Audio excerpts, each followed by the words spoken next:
আল্লাহ ছাড় দেয়, ছাইরা দিবে না। আজকে যেই বাচ্চাগুলো মারা গেছে তাদের বাপ মারা এখনো খায় নাই। আমার মা শোকে শোকাহত হয়ে গেছে। আমরা দুই ভাই আসছি, আমাদের বোনরা আমরা নিয়ে গেছি। আমরা তো পাপিষ্ঠ জাতি, আমরা তো খারাপ জাতি। আমাদের ডুবাই দিত আল্লাহ 2 মিনিটও ভাববে না। আপনাদের বলা আর এই যে নিজের গালে নিচে এইভাবে থাপ্পড় দেওয়া ভাই সেম কথা। ব্যথাটা নিজের উপরই, থুতুটা নিজের উপরই পড়ে।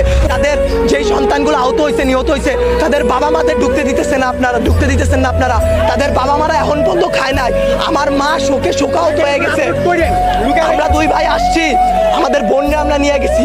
আমার এক বন্ধুর হাতের এইখান থেকে এই পর্যন্ত ওর ডান হাতের অবস্থা করুন ভাই, হাত কাইটা ফেলতে হয় কিনা সেইটাই বোঝা যাচ্ছে না। আমার ওই বন্ধুরই ছোট ভাই ক্লাস 7-এ পড়তো, ওর ঢাকা মেডিকেলে ভর্তি আছে ভাই। কি করব বলেন? আপনারা যে নিউজ নিতেছেন ভাই, মিনিমাম মারা গেছে 150 থেকে 200-র উপরে। আপনারা নিউজ দিতেছেন এইখানে 10 জন, ওইখানে 1 জন, এইখানে 2 জন।